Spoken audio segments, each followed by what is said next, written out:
Compute the double integral over R of y dA, where A is the area element of the region R, and R is a semicircular region in the upper half plane bounded by y equals 0, the x-axis, and x squared plus y squared equals 9. That's a circle centered at the origin with radius 3. So let's draw the region. We're in the upper half plane, so here's the x-axis and the y-axis, the xy plane. The upper half plane is this, and then the circle center at 0, radius 3, there's the center. It goes from -3 to 3 on the x-axis, and we want the semicircle in the upper half plane, and so this is 3 as well. So we want to do a double integral over this region, and there are two ways to think of this region. One way is that we can think of it as being vertical line segments all stitched together, and the other way is that we can think of it as horizontal line segments. And those will each correspond to the iterated integral.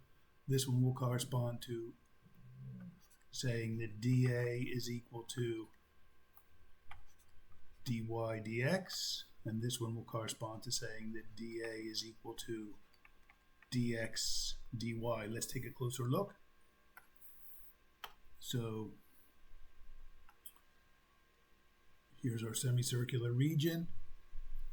If we want to compute this double integral as an iterated integral of y dy dx, then the outer integral is with respect to x, so we treat x as a constant. So x is going to be some constant here between -3 and 3, so the x is going to go from -3 to 3, and then the y will go from here to here. That will create that vertical segment that we have in this diagram.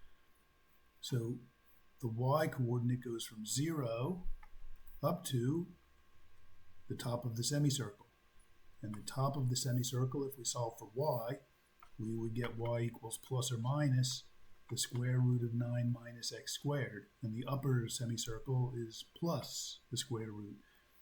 So y will go from 0 up into the top of the semicircle, where y is equal to the square root of 9 minus x squared. So these are our bounds for the integration in the order dy dx. And in the second case, we have the same region. This is -3 for x. This is -3 for y. This is 3 for x. Got ahead of myself there. I was going to say this is 3 for y. 3, and this is 3 for y. Y is over here. No, y is actually right there. That's the y-axis, and that's 3. Okay, so we want to consider the integral as an integral dx dy. So we have a double integral of y dx dy. So the inner integral with respect to x we do first. So the outer integral with respect to y, we treat y as a constant. So y is going to be somewhere here between 0 and 3. So the y is going to go from 0 to 3. And now the x has to go from here over to here, creating one of these horizontal line segments. There will be one horizontal line segment for each and every y between 0 and 3, and those horizontal line segments will then fill up the whole region. So the x coordinate here, we're going to think of the semicircle as coming in a left part and a right part by solving for x. So if we solve for x, we get x equals plus or minus the square root of 9 minus y squared. So the left part will be the minus, and the right part will be the plus. So the x will go from negative square root of 9 minus y squared to positive square root of 9 minus y squared. Okay, let's calculate both of these since they look very different.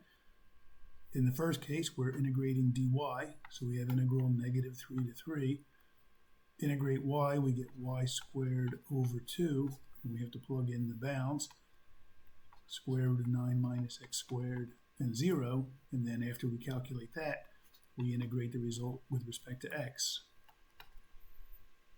So this is the integral from -3 to 3 of, when we plug in 0 for y, we'll get 0, and we plug in this for y, the square root and the square will cancel, and we'll get 9 minus x squared over 2, and then integrate that with respect to x.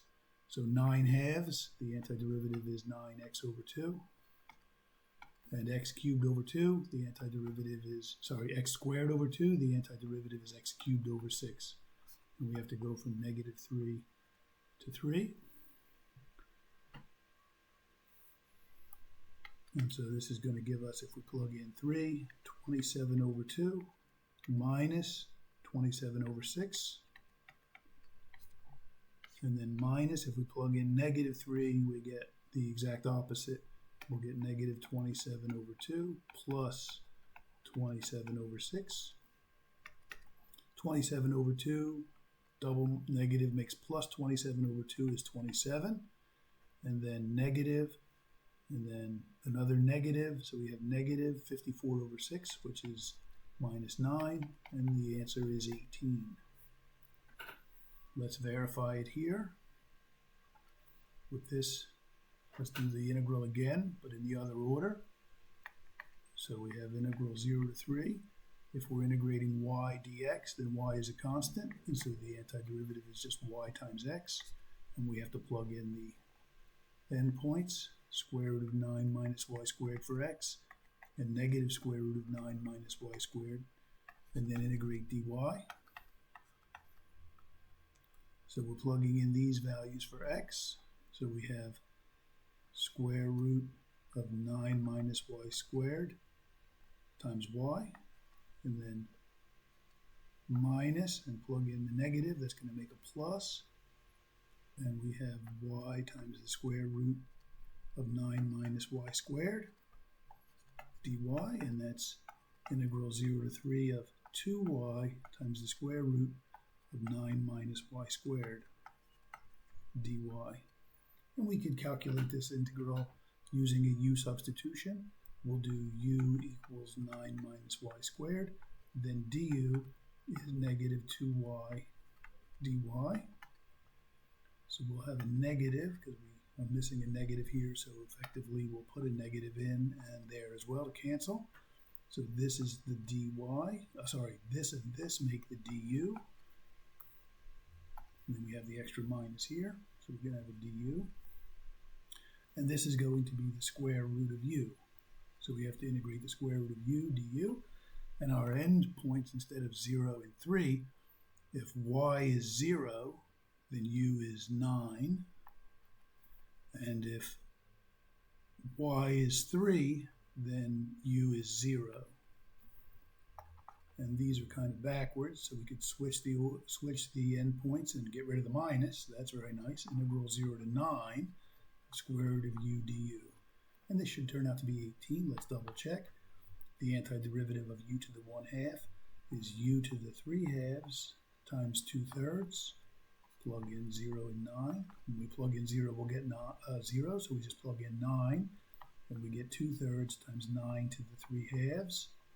Take the square root of 9, that's 3. Cube it, that's 27. So 2/3 times 27 is equal to 18. So we get the same answer either way, of course. And that verifies that we did our calculation correctly. And in a typical situation, you'll just have to do one or the other. And you can see the first way was a little bit easier. We didn't have to use the u substitution, but both worked out. I think the moral of the story here is when you're creating the iterated integrals and you're trying to calculate one of them, if it seems a little complicated, maybe try the other one, and hopefully it'll be simpler. But you should get the same answer either way. And we got 18 in both cases.